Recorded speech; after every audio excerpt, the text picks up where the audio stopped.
भारत का रत्न और स्वर कोकिला कहलाने वाले प्रसिद्ध गायिका लता मंगेशकर का 92 साल की उम्र में निधन हो गया। लता मंगेशकर के निधन पर 2 दिवसीय राष्ट्रीय शोक मनाया जाएगा। सम्मान के रूप में 2 दिनों तक राष्ट्रीय ध्वज आधा झुका रहेगा। आपको बता दें कि गायिका पिछले 29 दिनों से मुंबई के ब्रेंच केडी अस्पताल में भर्ती थी। उनकी कोरोना रिपोर्ट पॉजिटिव आने के बाद से ही उनका इलाज किया जा रहा था। हालांकि वह कोरोना से जंग जीत चुकी थी, लेकिन उनकी हालात में कोई सुधार नहीं हो रहा था। रविवार को अहले सुबह उन्होंने आखिरी सांस ले ली। स्वर कोकिला के निधन से पूरा देश गमगीन है। उनके निधन का समाचार सुनते ही पूरा देश शोकाकुल हो गया है। लता के निधन पर केंद्र सरकार ने 2 दिन का राष्ट्रीय शोक घोषित किया है। लता के निधन पर राजनीतिक हस्तियों से लेकर बॉलीवुड इंडस्ट्री से जुड़े दिग्गजों ने शोक व्यक्त किया है। मिली जानकारी के अनुसार सुर सम्राज्ञी लता मंगेशकर के पार्थिव शरीर को लगभग 12:30 बजे उनके आवास पर ले जाया जाएगा। पूरे राज्य के सम्मान के साथ आज 6:30 बजे शिवाजी पार्क में अंतिम संस्कार किया जाएगा। प्रधानमंत्री नरेंद्र मोदी ने लता मंगेशकर के निधन पर शोक जताया है। उन्होंने ट्वीट करते हुए लिखा है कि लता दीदी के गानों ने कई तरहों से इमोशनल को उभारा है। उन्होंने दर्शकों तक भारतीय फिल्म जगत के बदलाव को करीब से देखा है।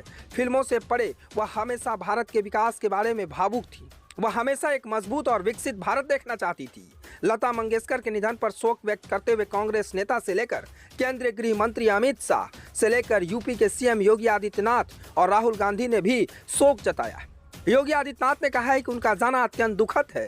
कला जगत को अपूरणीय क्षति हुई है। अमित शाह ने ट्वीट किया है कि मैं खुद को सौभाग्यशाली समझता हूं कि समय समय पर मुझे लता दीदी का स्नेह और आशीर्वाद प्राप्त होता रहा। अपने अतुलनीय देश प्रेम, मधुर वाणी और सौम्यता से वो सदैव हमारे बीच रहेगी। उनकी परिजनों से वह असंख्य प्रशंसकों के प्रति अपनी संवेदना व्यक्त करता हूँ। वहीं कांग्रेस नेता राहुल गांधी ने लिखा, लता मंगेशकर जी के निधन को दुखद समाचार प्राप्त हुआ।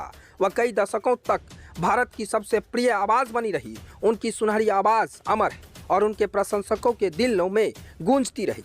उनके परिवार, दोस्तों और प्रशंसकों के प्रति मेरी संवेदनाएं हैं। यानी आज अहले सुबह जिस तरह से लता मंगेशकर के निधन के बाद खबरें सामने निकल कर आई, पूरा देश गमगीन माहौल में हो गया। इसके बाद राष्ट्रीय सम्मान की घोषित हो गई। 2 दिनों तक आधा झंडा झुका रहेगा। शाम के 6:30 बजे उनके अंतिम संस्कार किया जाएगा। मुंबई के एक निजी अस्पताल में उनकी देहांत हुई। उसके बाद से जैसे ही उनकी खबरें सामने निकल कर आई, उसके बाद पूरा देश गमगीन हो गया। पीएम नरेंद्र मोदी से लेकर यूपी के सीएम योगी आदित्यनाथ से लेकर कांग्रेस के राहुल गांधी तक सभी राजनीतिक दल से लेकर बॉलीवुड इंडस्ट्री हो या फिल्म जगत के सभी लोगों ने शोक व्यक्त किया है। ABP news bureau report.